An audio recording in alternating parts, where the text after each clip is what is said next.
नमस्कार, मी Anushree Karandikar. Talk time या कार्यक्रमामध्ये तुमचं सगळ्यांचं मनापासून स्वागत. आजचा आपला विषय आहे बीम मूळ व्याधीवरती अत्याधुनिक उपचार पद्धती. आणि या विषयावरती मार्गदर्शन करण्यासाठी आपल्याकडे आलेले आहे डॉक्टर सुनील उगिले.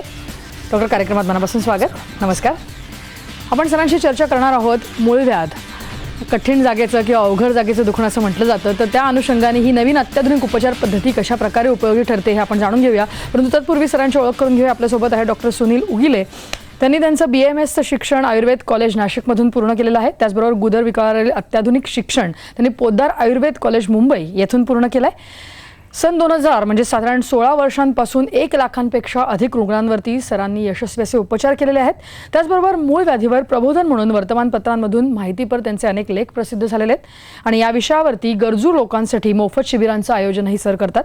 त्याचबरोबर नुकताच त्यांना professional icons of Pimpri Chinchwad या अवॉर्डनी सन्मानित करण्यात आलेलं आहे.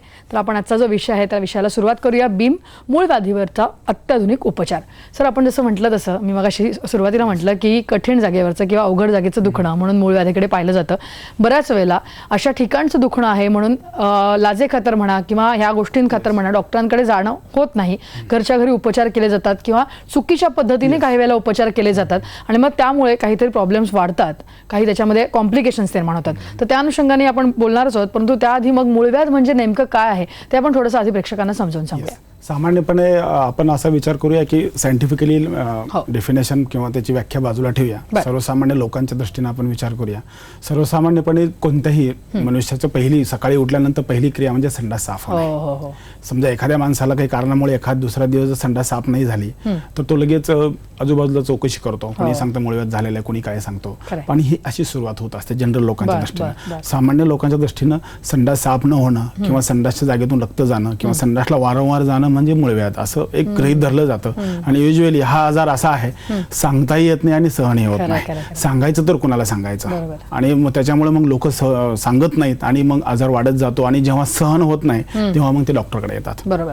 तर मूळव्याधाची बेसिकली डेफिनेशन अशी आहे सायंटिफिकली, आता नंतर सायंटिफिकली सांगतो, किंवा संडासच्या जागेवरती अशुद्ध रक्तवाहिन्या खालच्या भागाकडून हृदयाकडे जाणाऱ्या काही अशुद्ध रक्तवाहिन्या असतात आणि संडास वरच्या भागातून खाली येत असतो. आपल्या आधुनिक जीवनशैलीमुळं, फास्ट लाईफमुळं, अवेळी जेवणामुळं किंवा मानसिक आपण हे म्हणूया चढउतारामुळं, ताण तणाव, टेन्शनमुळं व्यवस्थित ह्याच्यामुळं पचन व्यवस्थित होत नाही. आणि पचन व्यवस्थित न झाल्यामुळे संडासला कडकपणा येतो. आणि हा कडक झालेला संडास वरून खाली येतो आणि ह्या रक्तवाहिन्या खालून वर जात असतात अशुद्ध रक्त घेऊन. त्यामुळे मनुष्य जो जोर लावतो त्यामुळे त्या मधल्या रक्तवाहिन्याला मार बसून त्या फुगतात आणि त्या थोड्या थोड्या बाहेर येतात. म्हणजे मूळव्याध आहे. बरोबर. जसं आपण सायंटिफिक डेफिनेशन ऐकली मूळव्याधीची, तर त्या अनुषंगाने मग त्याची लक्षणं जी आहेत ती साधारण काय असू शकतात आणि कारण त्याविषयी काय सांगा. लक्षणाबद्दल म्हणायचं म्हटलं तर कॉमनली रक्त पडणे. रक्त पडण्यामध्ये पण प्रकार असतात. कधी कधी थेंब थेंब रक्त पडतं, कधी कधी धार लागते, कधी चिळकांडी लागते, कधी संडासला लागून जातं. ह्या रक्त पडण्याच्या प्रकारानुसार मूळव्याधीचे किंवा गुदविकाराचे आपण वेगवेगळे प्रकार केलेले आहेत किंवा त्याचे वेगवेगळे स्टेजेस केलेले आहेत. पण सामान्यपणे आम्हाला लक्षात असं आलेलं आहे की रक्त पडलं की मग पेशंट उठतात, कुठल्याही मेडिकलमध्ये जातात, कुठलीही जाहिरात बघतात आणि औषधी खात राहतात. त्याच्यामुळे आजार दुरुस्त होत नाही. 4 दिवस निश्चित बरं वाटतं, पण 4 दिवस बरं वाटलं की पेशंट औषधी बंद करतात, परत मागं तसं पुढे त्रास चालू होतो, परत पहिल्यापेक्षा जास्त होतो. हा एक लक्षण. दुसरं लक्षण आहे वेदना. वेदनेमध्ये पण आपण 3-4 प्रकार करूया. पहिला आहे ठणका मारणे. ठणका मारणे ठणठण करणे, त्याला थ्रोबिंग पेन असं म्हटलं जातं. त्याच्यानंतर सेकंड आहे बर्निंग पेन, म्हणजे आग उठणे, मिरचू टाकल्यासारखं आग होणे. तिसरा प्रकार आहे कातरल्यासारखं वाटणे, त्याला कटिंग पेन म्हणतो. चौथं पेन आहे पिन्सिंग पेन, म्हणजे टोचल्यासारखं वाटतं. आणि 5वा प्रकार आहे खाज. म्हणजे जेवढ्या प्रकारच्या वेदना ह्या सगळ्याच मूळव्याधीमध्ये असतात असं काही नाही. हे गुदविकारामध्ये असतात असं आपण म्हणूया. मग गुदविकारामध्ये मूळव्याध आलं, फिशर आलं किंवा फिशुला आला, हे पहिलं लक्षण रक्तस्राव. दुसरं आहे वेदना. तिसरं आहे संडास साफ न होणे. मग काही लोकांना संडास 2-2, 3-3 दिवस होत नाही. काही लोकांना संडास कडक होते, काही लोकांना वारंवार जावं लागतं, काही लोकांना खूप जोर लावल्यानंतर होते. म्हणजे अशा पद्धतीने आपण ह्याला एक बद्धकोष्ठता म्हणू किंवा संडास मलावरोध म्हणूया. ह्या प्रत्येक तक्रार आणि ह्या 3-4 ह्याच्यामधल्या ज्या तक्रारी आहेत त्याचे वेगवेगळे कारण आहेत, वेगवेगळी निदान आहेत आणि त्याची वेगवेगळी ट्रीटमेंट आहे. पण आज आम्ही असं बघतोय सामान्यपणे किंवा संडास साफ नाही झाली, रक्त पडलं, पुन्हा आग उठली की लोक जाऊन उपचार घेतात. Yes. नक्की. जसं आपण बघितलं की ही झाली लक्षणं. मला तुम्हाला विचारायचं आहे, आपण बोलताना मगाशी म्हटलोच की वेगवेगळी आपली आता ही लाईफस्टाईल जी आहे ती कुठेतरी बदलते, स्ट्रेस आहे, ताणतणाव आहे, त्या अनुषंगाने ही कारणं आहेतच. परंतु मग जर का बघितलं तर मूळ व्याधीचे आणखीन काही फिजिकल एलिमेंट्स किंवा अशी कारणं असतात का? दीर्घ काळासाठी आजारी असणे, कृश असणे, अति प्रमाणात श्रम करणे, मांसाहार करणे असं म्हणेल, किंवा ज्यांना मांसाहार अति प्रमाणात करणे असं म्हणूया. स्पायसेस म्हणजे तिखट, खूप तिखट, तळलेलं भरपूर खाणे, अवेळी जेवणे, मैद्याचे पदार्थ भरपूर खाणे, बेकरी पदार्थ, म्हणजे अशी लिस्ट आहे. मी ह्याला असं कॅटेगरीज करील की हे असं एक छोट्या शब्दात सांगेल की आपण जेवण असं करावं जे आपल्याला पचतं आणि आरामात बाहेर पडतं. शेजारचा किंवा आपला मित्र किंवा आपल्या घरचे इतर व्यक्ती काहीही खातात, त्यांना पचतं म्हणून त्यांनी ते खावं. आपल्याला पचत नसेल तर आपण नाही खायला पाहिजे, किंवा मग आपण एक आपलं साधारणतः एक चार्ट बनवला पाहिजे, किंवा या गोष्टी खाल्ल्या तर मला त्रास होत नाही, भलेही तो दुसऱ्याला खाल्ल्यास त्रास होत असेल, आणि जर तुम्हाला त्रास होत असेल तर होत नसेल तर तुम्ही घ्यायला पाहिजे. आणि समजा जे दुसरे खातात चांगलं म्हणून सांगितलेले पण ते तुम्हाला पचत नाही आणि ते खाऊन जर तुम्हाला त्रास होत असेल तर तुम्ही ते टाळायला पाहिजे. उदाहरणार्थ आपण असं करूया, म्हणजे हे अन्नपदार्थ आपण केव्हा खातो हे महत्वाचं आहे. म्हणजे आपण भूक लागली, तुम्ही 7-10 वाजता भूक लागली, मग आपण काय असतं सकाळी उठल्यानंतर एखादा चहा घेतो, 2 बिस्किट घेतो, एखादी खारी घेतो, एखादी टोस्ट घेतो, हे नॅचरल म्हणजे आजकालची लाईफस्टाईल आहे. किंवा पोहे, चिवडा आहे, साबुदाणा आहे, काहीतरी खाल्लं जातं आणि ऑफिसला जातो, परत दुपारच्या ऑफिसला गेल्यानंतर एखादा दुसरा चहा होतो, कॉफी होते, परत 2-2:30 वाजता जेवायला बसतो. पण युजली तेव्हा टिफिन असतो प्रत्येकाचा, त्याच्यामध्ये परत कोरडा असतं, त्याच्यामध्ये आपण स्निग्ध पदार्थ किती घेतोय, पालेभाज्या किती घेतोय हे महत्वाचं आहे. बऱ्याच केसेसमध्ये असं लक्षात येतं किंवा आपण सकाळी 1-2-3 चहा घेतल्यामुळं दुपारी भूक पण नसते. पण सगळे जेवायला बसलेत की कारण मधलं 1 तासाचा वेळ असतो, तेवढ्या वेळात जेवून घेतलं पाहिजे, नसेल 6 वाजे पण मिळणार नाही म्हणून आपण खाऊन घेतो, पण ते पचतं का? अच्छा, बरोबर. म्हणजे भले त्याच्यामध्ये तुम्हाला ज्वारीची भाकरी किंवा गव्हाची पोळी आणि हिरव्या पालेभाज्या आहेत, पण ते अवेळी, बरोबर. किंवा आपण अगदी साजूक तुपामध्ये बनवलेलं काही भाजी असेल आणि भाकरी असेल आणि रात्री 2 वाजता जेवतोय तर काय उपयोग नाही. म्हणजे ह्याला वेळ, म्हणजे काय खातो, केव्हा खातो आणि कसं खातो म्हणजे आपली स्पीड. जेवण करतोय आणि टीव्ही बघत बसलोय, अर्धा तास 1 तास जेवतोच आहे, किंवा पटपट 2 मिनिटात जेवलेलंच, म्हणजे ह्या अशा पद्धतीने कॅटेगराईज केलं पाहिजे, ह्याच्या पद्धतीने त्याच्याकडे बघितलं पाहिजे. म्हणजे अमुक एक गोष्ट खाऊ नका, हे एखाद्याला लागू होते, तुम्हाला लागू होणार नाही. तर अशा पद्धतीने तुम्ही डिफरन्शिएट करून आपलं ठरवायला पाहिजे. ओके. त्याच्यानंतर आजकाल वाहनं, आपण प्रवास करतोय, म्हणजे साधा आपल्याला 2 किलोमीटर जायचं असलं तरी वाहनावर बसतोय, त्याच्यामुळे वाहनांचा दीर्घकाळ प्रवास, जागरण आहे, त्याच्यानंतर ताण आहे, तणाव आहे, टेन्शन आहे, हे सगळे कारण आहेत. म्हणजे हे कोणतंही एक कारण पुरेसं नाही. आपल्या वैद्यक शास्त्रामध्ये कसं असतं 1+1 2 नसतं, कधी 1+1 11 पण होतं, कधी 1+1 2 पण होतं, म्हणजे डिपेंड्स अपॉन आजूबाजूच्या सिच्युएशन नुसार. त्याच्याप्रमाणे ह्या सगळ्या गोष्टी बघायला पाहिजे. बरोबर. नक्की. जसं आपण म्हटलं जसं की लक्षणं विविध असू शकतात किंवा कारणं सुद्धा आजच्या बदलत्या शैलीमुळे कारणही ती पण बदलायला लागली जुन्या ह्याच्यानुसार. तर त्या अनुषंगाने आपण जसं गुदविकारांबद्दल बोलतो, गुदविकारांत, तर त्याच्यामध्ये मग जसं मग तुम्ही उल्लेख केलात की मूळव्याध आहे, म्हणजे पाईल्स आहे किंवा फिस्टुला आहे किंवा फिशर आहे, तर त्याच्यामध्ये नेमकी बऱ्याच वेळेला लक्षणं जी आहेत ती सारखी दिसून येतात थोड्याफार फरकाने. तर मग त्यातला फरक नेमका कसा ओळखायचा? आता हा एक खूप मोठा विषय आहे. पेशंट कोणत्याही डॉक्टरकडे गेल्यानंतर लक्षणे सांगतात किंवा मला पोट दुखतंय, डोकं दुखतंय, आणखी विविध प्रकारच्या तक्रारी. पण आमच्याकडे जे पेशंट येतात ते डायरेक्ट येतात मला मूळव्याध झाला म्हणून, म्हणजे निदान करून जे डॉक्टर तेच बनतात आम्हाला ट्रीटमेंट द्यायला सांगतात, जसं का आम्ही मेडिकल स्टोअरच आहे. तर असं नाहीये. आपण पहिल्यांदा तक्रारी घेतल्यानंतर ती जागा चेक केली पाहिजे, संडासची जागा, जे युजली कोणी चेक करत नाही, पण संडासची जागा चेक केल्याशिवाय गुदविकाराचं निदान होत नाही, आणि जोपर्यंत निदान होत नाही तोपर्यंत आपण पुढली ट्रीटमेंट देऊ शकत नाही. मूळव्याधीमध्ये पण बाह्य आणि अभ्यंतर, बाहेरचे आणि आतले कोंब असे स्टेजेस असतात. परत आतल्या पाईल्सच्या म्हणजे अभ्यंतर मूळव्याधीच्या पण 1ली, 2री, 3री, 4थी अशा विविध स्टेजेस आहेत. त्याच्यानंतर फिशर आहे. फिशरमध्ये पण अक्यूट आहे का, क्रॉनिक आहे का? अक्यूट म्हणजे अत्यंत म्हणजे अल्प काळामध्ये 2-4 दिवसामधला 8 दिवसातला आहे का, क्रॉनिक म्हणजे 1 वर्षाचा 2 वर्षाचा आहे का. आणि फिशुलामध्ये पण आपण त्याच्या स्थानानुसार, त्याच्या ह्याच्यानुसार आपण त्याच्या स्टेजेस करतो. तर मूळव्याधीमध्ये मौसल भाग हाताला लागतो पेशंटच्या. दुसरा भाग आहे फिशर. फिशरमध्ये संडासच्या शेवटच्या भागामध्ये संडास अडकल्यामुळं किंवा विविध कारणामुळे क्रॅक गेलेला असतो. क्रॅक त्याला फिशर म्हणतात. आणि फिशुलामध्ये संडासच्या जागेच्या आजूबाजूच्या जे मंसल भाग आहे तिथे कुठेतरी एक छोटीशी पोळी तयार होते, गाठ तयार होते. ते अगोदर गच्च असते, 4-5 दिवसांनी ते पिकते आणि ते पिकल्यानंतर फुटते. फुटल्यामुळे मधून घाण निघून जाते आणि पेशंटला बरं वाटतं. परत काही दिवसानंतर परत सेम अशा पद्धतीनं पोळी तयार होणे, पिकणे, फुटणे, निघून जाणे, परत बरं वाटणे, अशा पद्धतीनं मूळव्याधीमध्ये कोंब लागतात. फिशरमध्ये क्रॅक गेलेला असतो संडासच्या शेवटच्या भागामध्ये आणि भगंदर किंवा फिशुलामध्ये त्या ठिकाणून पू वाहतो. हे 3 आजार वेगवेगळे आहेत, पण पेशंट एकच निदान करून विविध चुकीचे उपचार घेतात. ह्याचं योग्य निदान केलं पाहिजे, आपल्या फॅमिली फिजिशियनला दाखवलं पाहिजे, संडासची जागा चेक केली पाहिजे. योग्य निदान झाल्यानंतर आपण त्याच्यानंतर काय, प्रत्येक आजारामध्ये रक्त पडतं, कॉमन आहे, पण पडण्याचा प्रकार वेगळा आहे. बरं. फिशरमध्ये संडासला लागून रक्त जाईल. इंटरनल पाईल्सचे जे 3-4 प्रकार मी स्टेजेस सांगितल्या, पहिली, दुसरी, तिसरी, चौथी, त्या प्रत्येक स्टेजमध्ये पण रक्त पडण्याची पद्धत वेगळी आहे. कधी तुम्हाला आता सांगितल्याप्रमाणे धार लागते, कधी थेंब थेंब पडतं, कधी संडासला लागून जातं. तर त्या कंप्लेंट्स आणि संडासची जागा चेक, त्याच्यानंतर स्टेज आणि त्याच्यानंतर निदान होऊन ट्रीटमेंट होते. अशा पद्धतीने पुढे चालायला पाहिजे. नक्की. ह्याच्यामध्ये आपण जसं लक्षणं किंवा कारणं पाहिली किंवा वेगवेगळ्या स्टेजेस पाहिल्या, तर त्या अनुषंगाने काही डायग्नोस्टिक टेस्ट तुम्हाला करणं अपेक्षित असतं का अशा? येस. जेव्हा आपण पाईल्स म्हणतो, मूळव्याध म्हणतो, तेव्हा आपण PR एक्झामिनेशन करतो, प्रोक्टोस्कोपी करतो. आज आपण आणखी डिजिटल एक्झामिनेशन करतोय, आपल्याकडे ते अवेलेबल आहे. फिशर मध्ये आपण काही PR करू शकत नाही, पेन खूप असतं. आणि फिशुलामध्ये आपण एक्सरे करू शकतो, फिशोलोग्राम करू शकतो, MRI करू शकतो, परत CT स्कॅन करू शकतो. अशा विविध डायग्नोस्टिक टेस्ट करू शकतो. नक्की. आपण लक्षणं कारणं पाहिली तर थोडंसं ट्रीटमेंटकडे आता आपण जाऊया, कारण आजचा आपला जो महत्त्वाचा विषय आहे तो म्हणजे मूळव्याधीवरचा जो अत्याधुनिक उपचार पद्धती. तर त्या अनुषंगाने मला तुम्हाला विचारायचं आहे की मूळव्याधीवरची मग जर आता ज्या ट्रीटमेंट अवेलेबल आहेत आणि मग आपली ही जी बीम ट्रीटमेंट आहे त्याच्याविषयी थोडंसं आपण सांगूया, नेमकी ट्रीटमेंट काय आहे? येस, मूळव्याधीवरती आपल्याकडे 5 पद्धतीच्या ट्रीटमेंट्स आहेत.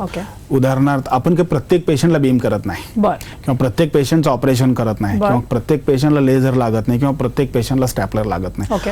आजाराच्या स्टेजनुसार कधी कधी मूळव्याध आणि फिशर एकत्र असतो, कधी कधी मूळव्याध आणि फिशुला एकत्र असतो, कधी कधी फिशर आणि फिशुला एकत्र असतो. हे कॉम्बिनेशन नुसार आपण ट्रीटमेंट ठरवतो. साधारणतः पहिली आणि दुसरी स्टेजचे जर पाईल्स असतील, इंटरनल पाईल्स किंवा अभ्यंतर पाईल्स असतील, तर या स्टेजमध्ये आहार नियोजन, व्यवस्थित व्यायामाचं किंवा शारीरिक हालचालीचं नियोजन करणे आणि काही आयुर्वेदिक औषधं, याच्यानेच बरं होतं. ह्याला कसल्याही प्रकारच्या प्रोसिजरची गरज नाही पडत. थर्ड आणि फोर्थ ह्याच्यामध्ये तुमचं फिशर असोसिएटेड आहे का नाही, स्पिंटर टोन कसा आहे, त्याच्यामध्ये स्पाझम आहे का, इन्फेक्शन आहे का, काही कलेक्शन आहे का, डिस्चार्ज आहे का, ह्याच्यानुसार आपण ट्रीटमेंट करतो.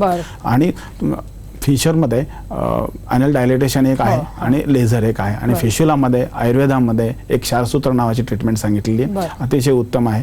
त्या पद्धतीने आपण करतो. आता जे ह्या सगळ्या ट्रीटमेंट्स आहेत त्या प्रत्येक फायदे आणि तोटे आहेत, पण ह्या सगळ्या ट्रीटमेंटमध्ये पेशंटला वेदना ह्या सहनच कराव्या लागतात. म्हणजे आजाराच्या वेदना तशाच असतात आणि उपचाराच्या वेदनाही तशाच असतात. मग ह्या सगळ्या गोष्टी गेले 15 ते 17 वर्ष झालं आम्ही काम करत असताना, उपचारानंतर पेशंट घरी जातो आणि दुसऱ्या दिवशी फोन करतो, सर कालच्यासारखा त्रास होतोय.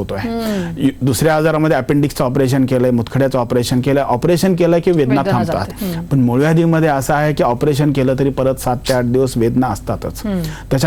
नंतर होणारा रक्तस्राव, त्याच्यानंतर जे पेशंटची संडाची जागा आहे, आपण कुठल्याही जखमेला पाणी लागू देत नाही, या जखमेला सगळेच घाण पदार्थ लागतोय, पाणी लागतोय.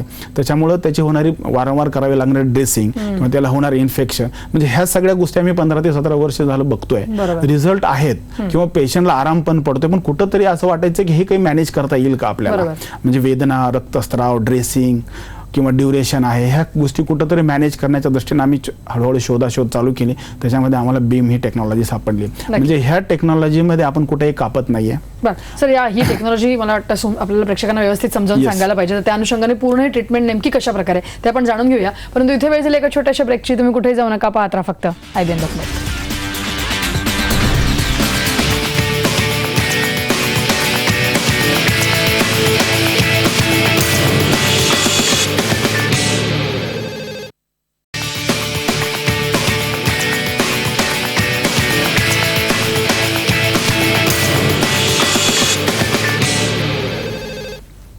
ब्रेकनंतर टॉक टाईममध्ये तुमचं सगळ्यांचं पुन्हा एकदा स्वागत. आपण मूळ व्याधीवरील अत्याधुनिक उपचार पद्धती बीम याविषयी जाणून घेतोय.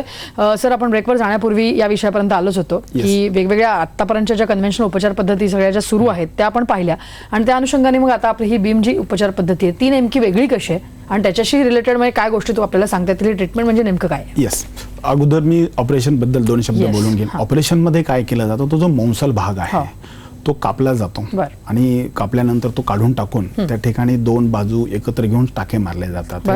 आधुनिक पद्धतीमध्ये ऑपरेशनमध्ये. लेझरमध्ये आपण काय करतो, एका 45 to 90 डिग्री मधून एक विशिष्ट प्रकारची किरण त्या मौंसल भागावरती टाकतो आणि ते मौंसल भाग जाळून टाकतो. पण हा मौंसल भाग जसा जळतो त्याचं जे पाठीमागं स्पिंटर्स असतात, बेड म्हणू आपण त्या कोंबांचं पाठीमागली बाजू, त्याच्या पण काही पेशी नैजा होते. एक आणि त्याच्यामुळं तिथंही काही प्रॉब्लेम्स येतात. जेव्हा ती जखम भरते तेव्हा जागा पण लहान होते. आणि इंजेक्शन थेरपी तसं म्हटलं तर बऱ्यापैकी चांगली आहे, पण त्याला लिमिटेशन्स आहेत. आपण इंजेक्शन थेरपी 1st आणि 2nd डिग्री मध्ये वापरतो, पण 1st आणि 2nd डिग्रीमध्ये पेशंट डॉक्टरपर्यंत पोहोचत नाहीत. आणि सरसकट 1st, 2nd, 3rd, 4th डिग्रीला injection फायदेशीर अजिबात होत नाही. 1st आणि 2nd, 3rd आणि 4th ला इंजेक्शन आम्ही करत नाही किंवा त्याचा फायदा होत नाही. त्याच्यानंतर आयआरसी म्हणजे इन्फ्रारेड फोटोकॉग्युलेशन, जे आजपर्यंत आम्ही वापरत होतो. त्याच्यामध्ये विशिष्ट प्रकारचे आता लेझरचं एक वेगळं किरण असतात आणि आयआरसीचे वेगळी किरण असतात. त्याच्यामध्ये पण त्याच्या फोटोकॉग्युलेशन म्हणतो आपण त्याला, ते पण 1st आणि 2nd डिग्रीमध्ये फायद्याचं होतं. त्याच्यानंतर 4th सगळे प्रश्न कुठे येतात मॅडम, 3rd आणि 4th डिग्रीमध्ये आणि एक्सटर्नल पाईट्समध्ये, जे की पेशंट अंगावर काढून जेव्हा त्यांना सहन होत नाही तेव्हा डॉक्टरकडे येतात. मग एवढा त्रास करून जेव्हा ते डॉक्टरकडे येतात उपचारासाठी, उपचार केला जातो एनी पद्धतीनं, ऑपरेशन असेल, लेझर असेल, आयआरसी असेल, रबर बँड असेल, ह्या सगळ्या पद्धतीने उपचार केल्यानंतर पुढले 5 ते 7 दिवस त्यांना खूप त्रास होत असतो. एक. नंबर 2, ते बसू शकत नाही, संडासही करू शकत नाहीत, म्हणजे ते 7 ते 8 दिवस पेशंटला काढावेच लागतात. एक. नंबर 2, संडासच्या जागेवरची जखम असल्यामुळे त्याची मलमपट्टी असते. नंबर 3, जेव्हा आपण मोशनला संडासला पेशंट जातात तेव्हा होणारा रक्तस्राव, हे सगळं आपल्याला 8 ते 15 दिवस काढायचं. आणि एवढं सगळं झाल्यानंतर जेव्हा आपण बघतो 1 वर्षानंतर, 6 महिन्यानंतर परत त्या जागेवर आजार झालेला आहे. एक. किंवा ऑपरेशनच्या जखमा जेव्हा भरतात तेव्हा पेशंटच्या लक्षात येते की संडासची जागा लहान झालेली आहे. किंवा काही असं सरसकट म्हणता येत नाही, पण काही पेशंटमध्ये आमच्या लक्षात असं आलं की ऑपरेशन नंतर ती जागेवरचा जो संडास कंट्रोल करणाऱ्या पेशी असतात त्या कमकुवत झाल्यामुळं थोडंसं स्ट्रेंथ कमी होते म्हणू किंवा जागा कंट्रोल निघून जातो. हे 3 ते 4 जे मोठे हार्डल्स होते ट्रीटमेंट्समध्ये. तर ह्या सगळ्या गोष्टीचा विचार करत असताना आम्ही एक नवीन टेक्नॉलॉजी बीम आणलेली आहे. ह्याच्यामध्ये आपण कुठेही कापत नाहीये, कुठेही शिवत नाहीये, कुठेही मलमपट्टी नाहीये. म्हणजे आपले जे मेन हार्डल्स आहेत ते आपण बाजूला काढतो. ह्या टेक्नॉलॉजीमध्ये आपण करतो काय, तो जो मौंसल भाग आहे, जो कोंबाचा मौंसल भाग आहे, त्याला एक पेटंटेड टेक्नॉलॉजीचं एक इन्स्ट्रुमेंट आहे. त्या इन्स्ट्रुमेंटच्या सहाय्याने त्याच्या मुळाला पकडतो, असं धरलं जातं अशा पद्धतीनं. ते इन्स्ट्रुमेंट काय करतं, त्या मौंसल भागामधलं पाणी शोषून घेतं. कोणत्याही सजीवामधलं जर पाणी निघून गेलं तर तो वाळून जाणार आहे, निर्जीव होणार आहे. तशा पद्धतीने हा कोंब निर्जीव केला जातो आणि पडतो. त्याच्यामुळं ह्याच्यामध्ये वेदना नाहीये, रक्तस्राव नाहीये, टाका नाहीये, या 3-4 गोष्टी नसल्यामुळे ड्रेसिंगची गरज नाहीये. एक. नंबर 2, हा जो समोरचा भाग जो वाढलेला आहे तो निघून जातो, पण शरीराकून काही भाग राहतो. म्हणजे हा कोंब जर मी कापला तर इकडला भाग गळून जाईल. मी असं पकडतोय, ह्या भागामधलं सगळं पाणी शोषलं घेऊन त्या टिश्यू डेड केल्या जातात आणि हा भाग गळून पडतो. मग शरीरात जो भाग राहतोय त्याच्यामध्ये आर्टरी, व्हेन, मसल असतात, त्याचं कुलिजन केलं, 3-4 गोष्टी एकत्र करून असं बांधून ठेवल्या जातात. जसं आपण 3 ते 4 मेन कापडाच्या बॅग जर गरम करून दाबून ठेवल्या तर ते चिटकून बसतात. त्याच्यामुळं हा भाग चिटकून राहतो आणि पुढल्या 7 ते 8 दिवसात भाग गळून पडतो. त्याच्यामुळे काहीही करायची गरज नाही, ड्रेसिंग नाही, स्टिचेस नाहीयेत, मलमपट्टी नाहीये, ह्या 3-4 गोष्टी नसल्यामुळे वेदना नाहीयेत, जे पेशंटसाठी महत्वाच्या अडचणी होत्या. बरोबर आहे. जसं आपण ही प्रक्रिया समजून घेतली, मला तुम्हाला विचारायचं आहे की मग जसं आपण म्हणतोय की वेगवेगळ्या स्टेजेस आहेत या आजाराच्या, तर त्या अनुषंगाने बीम बरोबर कुठल्या इतर प्रोसिजर्स तुम्ही त्याच्यामध्ये इन्क्लूड करता का, त्या अनुषंगाने आपण चर्चा चालू ठेवूया. परंतु इथे वेळ झाली एका छोट्याशा ब्रेकची. तुम्ही कुठेही जाऊ नका, पाहत राहा फक्त IBM ला.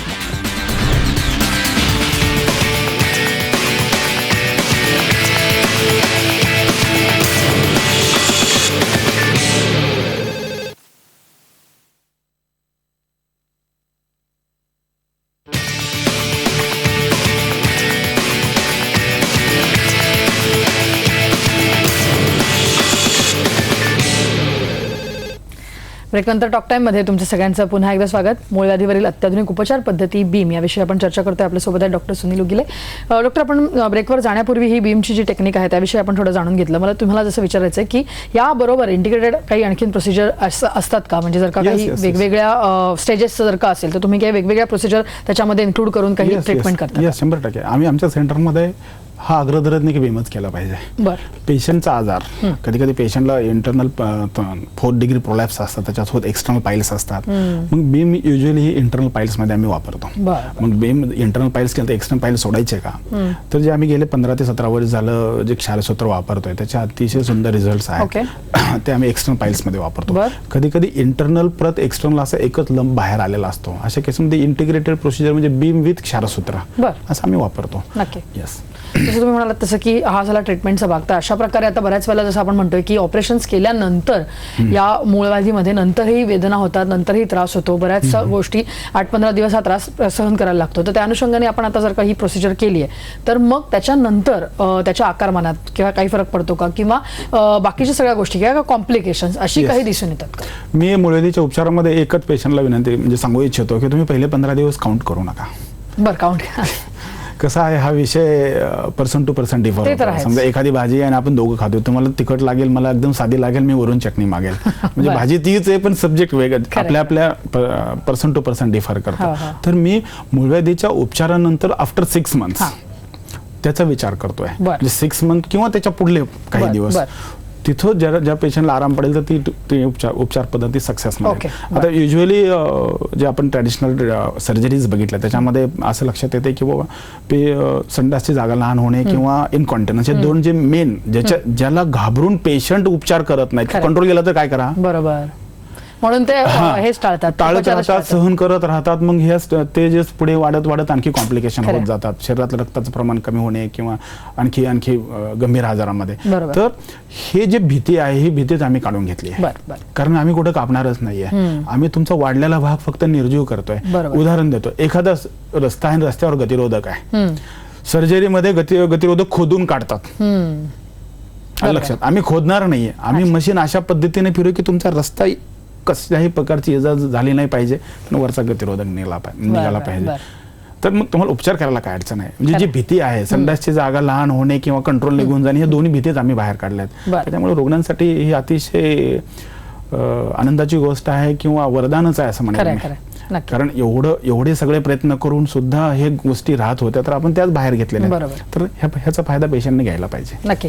मला तुम्हाला विचारायचं की अशा प्रकारे मूळव्याधात जसं आपण म्हणतोय की हे उपचार केले जातात किंवा विविध ह्या प्रोसिजर केले जातात, रिकरन्सचा जो भाग आहे तो बऱ्याच वेळेला आजारात दिसून येतो. मग त्या अनुषंगाने मग आपण काही त्याची वेगळी काळजी घेतो का? येस, घेतो. आपण पेशंटला आजार का झाला ह्याच्या कारणाकडे जर पाठीमागे जर पाहिलं, तुम्हाला काहीही खाल्ल्यामुळे किंवा आपण काय खातो, केव्हा खातो, कसं खातो, ह्याच्यात शेवट कुठे येतो? पचनावरती. अपचन झाल्यामुळे संडास कडक होतो आणि तो कडक झालेला संडास बाहेर काढल्यामुळे पाईल्स होतो. बरोबर. आता आपण उपचार केलेला आहे, तुमची संडास जागा व्यवस्थित झालेली आहे, तर परत तुम्ही जोर लावला तर आजार परत होईल का? मे बी होऊ शकतो. तर अशा रुग्णांना आम्ही सांगतो की तुमचं डाएट चेक करा, तुम्ही अशा पद्धतीनं लाईफस्टाईल डेव्हलप करा किंवा तुमच्या आहाराची पद्धत अशी डेव्हलप करा की तुमचं खाल्ल्यानंतर पचलं पाहिजे आणि पचल्यानंतर आरामात निघालं तर मूळव्याधीचा होण्याचा प्रश्नच येत नाही. नक्की. तुम्ही म्हणालात तसं की मूळव्याध हा आजार जरी मोठा दिसत असला, गंभीर दिसत असला, तरी योग्य डॉक्टरकडे जाऊन त्याचं निदान करून. आणि आता आपल्याकडले जी टेक्नॉलॉजी तर एकदम तुमची भीतीच बाहेर काढली आहे. खरं, म्हणजे भीती न बाळगता अशा प्रकारे आपण जी ट्रीटमेंट डेव्हलप केली त्याचा जर का वापर केला तर मला वाटतं हे अवघड जागेचं दुकान खूप सोपं होऊन जाईल आणि खूप चांगलं आयुष्य जगता येऊ शकतं. डॉक्टर सर, तुम्ही या विषयावरती इथे आज एवढं छान मार्गदर्शन केलं त्याबद्दल धन्यवाद. नमस्कार. या विषयाचा टॉक टाइम मध्ये आता आम्ही इथेच थांबतोय. नमस्कार.